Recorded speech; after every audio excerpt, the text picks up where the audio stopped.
Thank you so much for staying with us. It is still iBrand Daybreak. Looking at the focus of conversation for this morning, Nigeria has continued to grapple with the soaring cost of goods and services due to, of course, the removal of the subsidy on petrol and the unification of the naira at both the R&E window and the parallel market by the Central Bank of Nigeria. On Monday, independent oil marketers hinted at a possible increase in the cost of fuel owing to the increment in the landing cost of the product.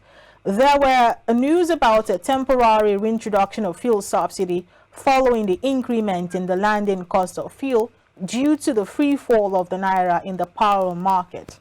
Although the senior special assistant to the president on media and publicity, Tope Ajayi, said there were no plans by the administration of President Tinubu to reintroduce fuel subsidy, he also said President Tinubu is convinced, based on information before him, that we can maintain current pricing without reversing the current deregulation policy by swiftly cleaning up existing inefficiencies within the midstream and downstream petroleum sector.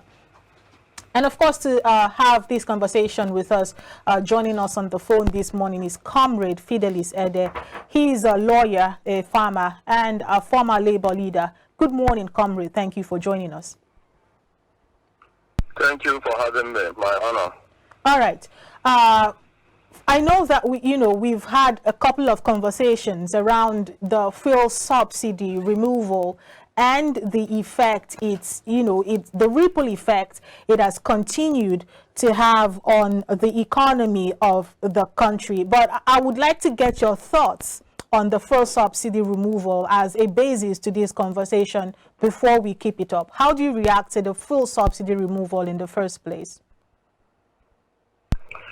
Well, I think I would plead that you permit my perspective this morning, because over the years we seem to have been caught with what I refer to as malaria mentality, which was fostered by the white man. When the white men came here and had their battle with mosquito, the introduction of quinine was how to ameliorate. It was not to prevent the cause. And if you look at our history with malaria, you will discover that that is where we have remained. We keep introducing drugs. After a while, they will tell you that that particular drug has become immune. Then they will begin to introduce a new one. If you look at the history of subsidy, it is similar with the analogy I've tried to draw.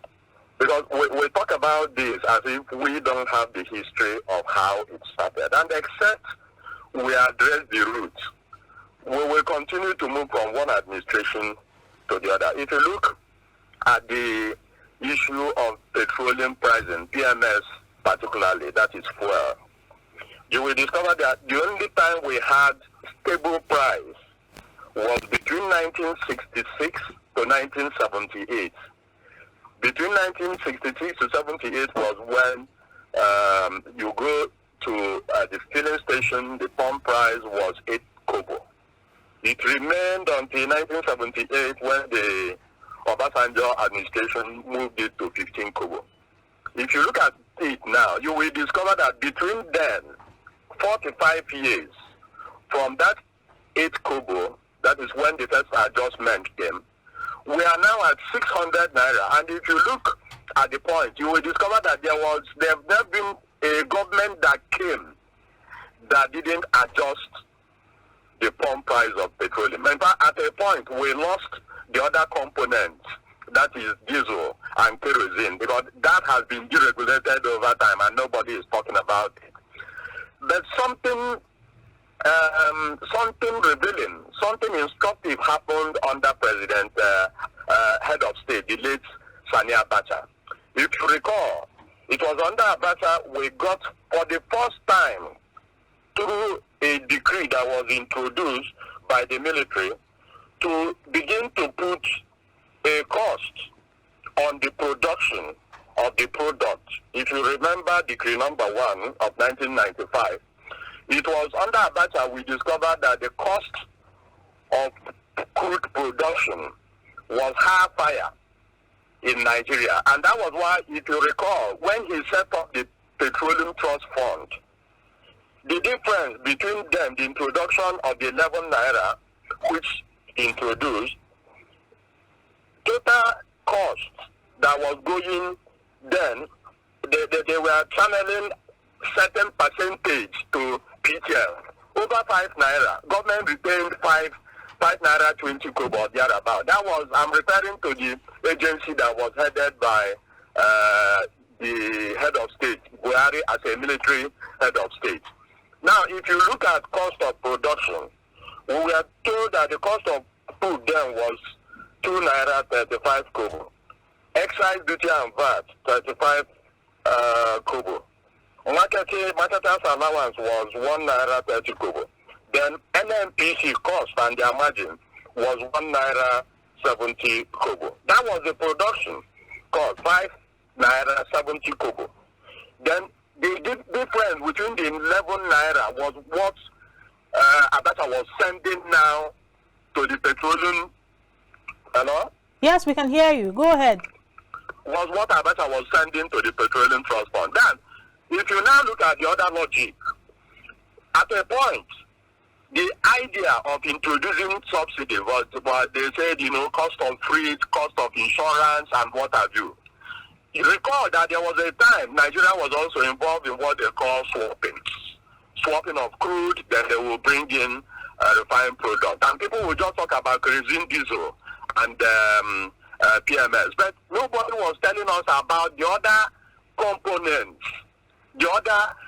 Because when you process crude, the only thing that comes out of it is not just PMS, kerosene, and HGO. There are other components. Nobody talked about it. Now, talking about subsidy, and that is where I think I am worried. And this thing has become, it's like a wet sand.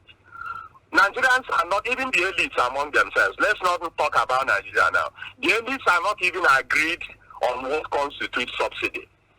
People tell you, if you take the Labour Party presidential candidate, he told you it's organized crime.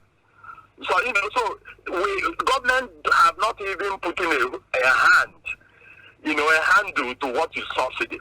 At a point, under Obasanjo, they told us that part of why they were increasing cost of petrol, fuel in particular, was because of smuggling.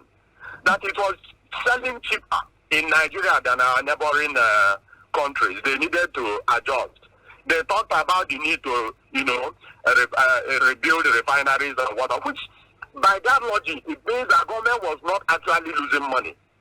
But they were envious about our neighbors who were buying product at cheaper rates.